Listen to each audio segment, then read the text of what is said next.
Okay.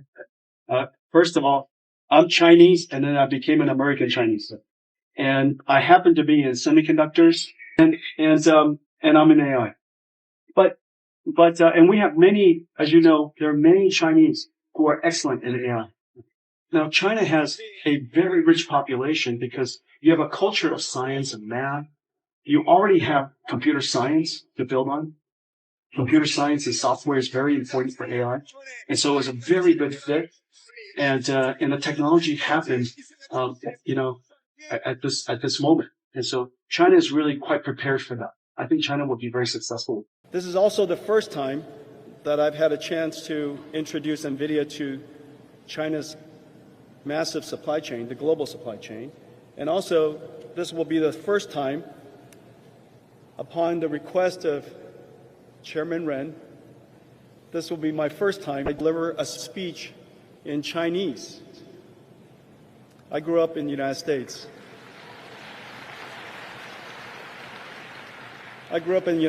And I learned Chinese along the way. And so, 我现在很 very nervous. And so, let me do my best.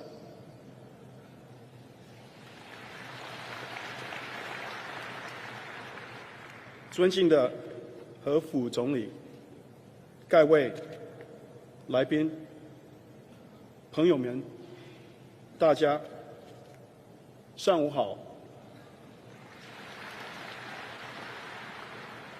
很高兴这次来到中国，这是我第一次参加猎博会，这里的规模非常大，气氛也很热烈，充分体现了中国对创新的气息，并激励有工匠繁荣未来。I'm going to do the rest of my speech in English now.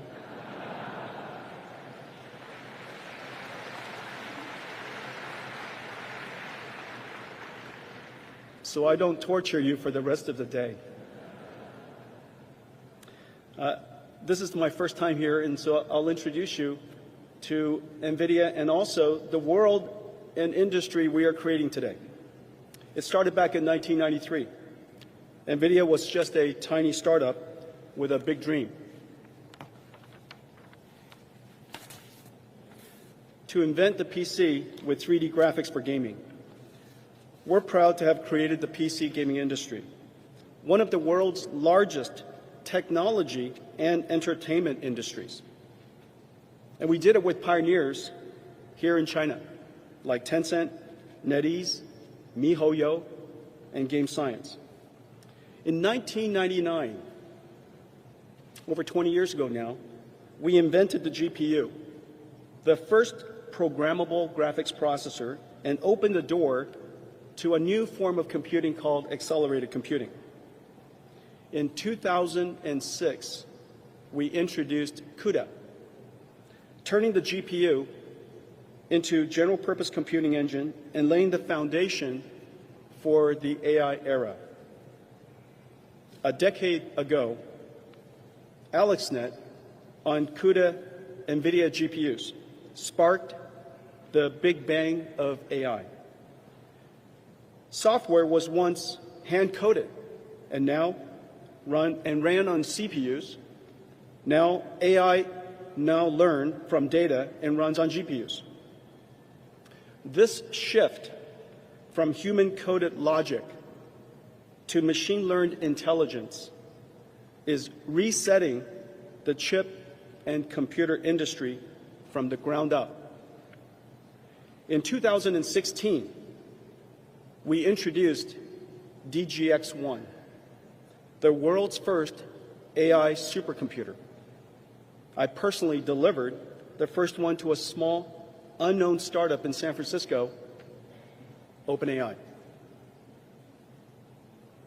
Since AlexNet, from our Kepler architecture to our new Blackwell architecture, NVIDIA has advanced AI computing through chips, systems, networking, and algorithms by 100,000 times. 1,000 times faster than Moore's Law. Today, NVIDIA is the computing platform that powers the global AI ecosystem. AI is transforming every industry, from scientific research and healthcare to energy, transportation, and logistics.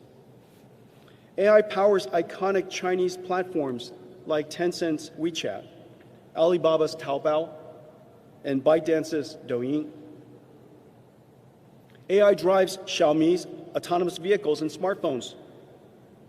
AI enables Baidu's AI search and Meituan's super convenient delivery service. And AI powers InfoVision's medical imaging diagnostics that improves healthcare in over 220 countries worldwide. The heroes of China's super fast innovation are your researchers, developers, and entrepreneurs. More than 1.5 million developers in China build on NVIDIA today to bring their innovations to life. Models like DeepSeek, Alibaba, Tencent, Minimax, and Baidu ErnieBot are world-class, developed here and shared openly, have spurred AI developments worldwide. China's open source AI is a catalyst for global progress, giving every country and industry a chance to join the AI revolution. Open source is also key to AI safety, enabling international cooperation on standards, benchmarks, and safeguards. Today, AI is fundamental infrastructure, like electricity and internet before. AI is revolutionizing the supply chain, changing how we build and move things.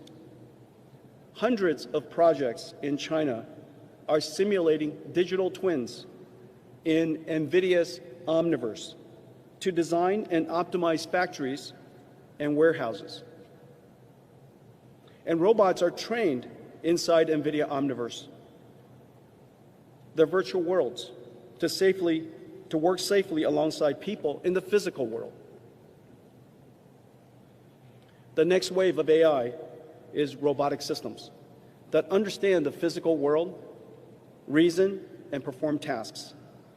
Within a decade, factories will be powered by software and AI, orchestrating teams of robots working alongside people, building smart products that are also driven by AI. AI will be central to every industry, company, product, and service. And AI has sparked a new industrial revolution and a new growth opportunity for the incredible supply chain ecosystem of China. At the China International Supply Chain Expo, Jensen Huang delivered the opening speech. In his own words, this marked 3 personal firsts. The first time in his life standing on the stage of a national-level conference in China. It was also the first time formally introducing NVIDIA to China's vast supply chain system, and the first time delivering a speech in Chinese upon invitation. Pay attention to this key phrase, upon invitation. The implication is, I didn't initiate this, but I'm willing to do it. Jensen Huang said that although he grew up in the United States, he actually learned Chinese during his growth years. So he candidly admitted that standing on stage and speaking Chinese still made him very nervous. There were several small but telling details. First, he deliberately wore a Tang suit, abandoning his signature leather jacket. Second, when he got on stage, he specifically switched to what appeared to be a pair of reading glasses, clearly showing he had made careful preparations and sincere effort. So, In this speech that lasted less than 10 minutes on a national level stage, what key messages did he deliver? Let me quickly share them with you. First, his speech mentioned a large number of Chinese companies. If you align this with NVIDIA's 3 major business sectors, you'll notice these are exactly its core clients in the Chinese market. In gaming, Tencent, NetEase, MiHoYo, and Game Science. In data centers, Alibaba, Tencent, ByteDance, and Baidu. And in smart vehicles, he specifically mentioned Xiaomi. Immediately after that, Jensen Huang provided a key figure. There are already hundreds of projects in China using NVIDIA's Omniverse platform for digital twins to design and optimize factories. In other words, building a factory is no longer like decades ago, where you'd start construction with just a paper blueprint. Now, everything must be tested and simulated in a virtual environment to ensure the factory's intelligence and advancement. NVIDIA is helping Chinese companies build this kind of virtual factory capability. From this, you can clearly see NVIDIA very much wants to participate in the foundational infrastructure of China's intelligent manufacturing. I believe this is also one of the deeper reasons why China invited him to appear on such a national stage. Because China's industrial intelligence urgently needs to accelerate, and that requires the support of the world's most cutting-edge technologies. Regarding the CUDA technology ecosystem, Jensen Huang specifically emphasized that 1.5 million developers in China are building their innovations on NVIDIA's platform. That's why you see large models from DeepSeek, Alibaba, Tencent, and Baidu are driving global AI progress. As for Jensen Huang's visit to China this time, many people say he's been here several times already. It's just a routine trip, nothing to make a fuss about. It's just business. Yes, it is business, but I want to say this time is definitely not just a routine trip. It carries symbolic meaning. At the end of his speech, he said something important. NVIDIA is willing to work hand in hand with China to advance the future of AI. This isn't just NVIDIA showing respect to the Chinese market. He genuinely desires to participate deeply in China's manufacturing and intelligent supply chain transformation. In a sense, Jensen Huang and NVIDIA as a company are acting as digital envoys. Amid the intense tech rivalry between China and the US, they are playing the role of a bridge. And honestly, they're walking that fine line quite well. What do you think about Jensen Huang's appearance this time? Does he truly want to be part of China's future? Or is this a smart business strategy? Leave your thoughts in the comments below. If you enjoyed this video, don't forget to like and subscribe to our channel. See you in the next one.